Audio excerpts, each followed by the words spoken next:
75 crores అయితే అధికారులు అడిగితే మొత్తం టెండర్ ప్రాసెస్ లో ఉందండి అని కావాల్సుకొని డిలే చేస్తున్నారు అధ్యక్ష.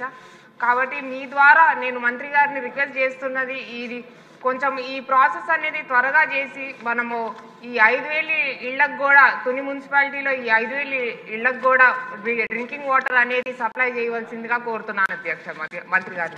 థ్యాంక్ యూ అధ్యక్ష.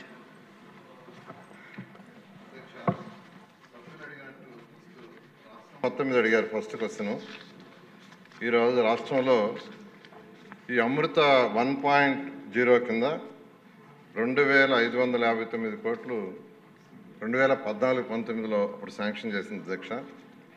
దానికి గాను ఎక్స్పెండిచర్ 1615 కోట్లు అయ్యి కొన్ని వర్క్స్ ఆగినాయి అధ్యక్ష గత ప్రభుత్వంలో. అమృత్ 2.0 6524 కోట్లు కేంద్ర ప్రభుత్వం యాక్చువల్గా ఆ ప్రాజెక్ట్ శాంక్షన్ చేస్తే దానికి మ్యాచింగ్ ఫండ్ గత ప్రభుత్వం యొక్క ఆ వర్క్స్ అన్ని ఆగిపోయినాయి అధ్యక్ష. అదేవిధంగా ఏషియన్ ఇన్ఫ్రాస్ట్రక్చర్ ఇన్వెస్ట్మెంట్ బ్యాంక్ ద్వారా ఆ రోజు యాక్చువల్గా 5350 కోట్లు 2019 ఫిబ్రవరిలో శాంక్షన్ చేస్తే దానికి గత ప్రభుత్వం మ్యాచింగ్ ఫండ్ ఇక ఆ మొత్తం ఆగిపోయింది. మొన్న జూన్కి అది ఎక్స్పైర్ కూడా అయిపోతే మళ్ళా దాన్ని రివైజ్ చేయించాం అధ్యక్ష. ఇప్పుడు అది రివైజ్ అయింది. అంతేకాకుండా అర్బన్ ఇన్ఫ్రాస్ట్రక్చర్ డెవలప్మెంట్ ఫండ్ దాని కింద 2882 కోట్లు యాక్చువల్గా మళ్ళీ శాంక్షన్ చేశారు అధ్యక్ష. ఇది కాకుండా విశాఖపట్నం జీవీఎంఎస్కి 595 కోట్లు రీసెంట్గా ఒక ప్రాజెక్ట్ శాంక్షన్ చేశాం అధ్యక్ష. వీటిల్లో ఏషియన్ ఇన్ఫ్రాస్ట్రక్చర్ ఇన్వెస్ట్మెంట్ బ్యాంకు టెండర్లు పిలిచాము. అక్టోబర్ 13వ తేదీ యాక్చువల్గా అది ఓపెన్ చేస్తున్నారు. అదేవిధంగా ఈ అమృత్ 2.0 ఏదైతే 6524 కోట్లు ఉందో అది ఈరోజు యాక్చువల్ ఈవినింగ్ క్యాబినెట్లో పెడుతున్నాం అధ్యక్ష. క్యాబినెట్లో అప్రూవ్ అయితే వెంటనే దాన్ని కూడా టెండర్లు పిలిచి రాష్ట్రంలో మొత్తం 8,57,966 కనెక్షన్స్కి యాక్చువల్గా డ్రింకింగ్ వాటర్ సర్ఫేస్ వాటర్ ఇచ్చే విధంగా యాక్చువల్గా ప్లాన్ చేశాం అధ్యక్ష. అయితే ఈరోజు రాష్ట్రంలో మొత్తం 39,91,225 హౌసెస్ ఉన్నాయి.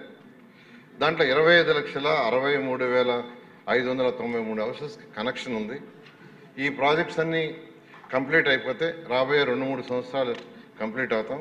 ఈ కంప్లీట్ అయితే 8,57,966 హౌసెస్ పూర్తవుతుంది. ఇవన్నీ పూర్తి కాగా అయినప్పటికీ 5,69,669 హౌసెస్కి ఇంకా కనెక్షన్కి ఫండ్స్ మ్యాచింగ్ చేయాలా. దానికోసం కూడా యాక్చువల్గా ఈరోజు అర్బన్ ఛాలెంజ్ ఫండ్ అని కేంద్ర ప్రభుత్వం గ్రాంట్ ఒక 25% ఇచ్చేదిగా చేశారు. దాని మీద వర్కౌట్ చేస్తున్నాం అధ్యక్ష. ఈ విధంగా రాష్ట్రం మొత్తంలో అమృత్ స్కీమ్ కానీ ఏఐబి కానీ యుఐడిఎఫ్ కానీ అందులో ఏఐబి మాత్రం అక్టోబర్ 13వ తేదీ టెండర్స్ ఓపెన్ చేస్తున్నాం అధ్యక్ష. అదేవిధంగా మైదుకూరుకి వస్తే మైదుకూరు మున్సిపాలిటీకి వాటర్ సప్లై 3.73 MLD చేస్తున్నాం అధ్యక్ష. కానీ 2040కి తీసుకుంటే 12.45 ULB కావాలి. దానికి గాను ప్రజెంట్ 72 బోర్స్ ద్వారా యాక్చువల్గా వాటర్ డ్రా చేసి 3.73 MLD ఇస్తున్నాం. అయితే శ్రీశైలం రైట్ కెనాల్ నుంచి సబ్సిడీ రిజర్వాయర్కి 0.18 TMC వాటర్ డ్రా చేసేటట్టుగా అక్కడ నుంచి 11 కిలోమీటర్లో ఉండే మైదుకూరుకి యాక్చువల్గా వాటర్ సప్లై చేసేటట్టుగా ప్రాజెక్టు 99.7 crores యాక్చువల్గా అంతకుముందు ఏఐబిలో ఉంది అధ్యక్ష. సభ్యులు అడిగినట్టుగా దాన్ని ఇప్పుడు అమృతలోకి ట్రాన్స్ఫర్ చేసాం 99.7 crores. ఈరోజు క్యాబినెట్లో అప్రూవ్ అయితే ఇమీడియట్గా టెండర్లు పిలిచి వర్క్ టేకప్ చేయడం జరుగుతుంది అధ్యక్ష. Please subscribe to Leo news for more videos.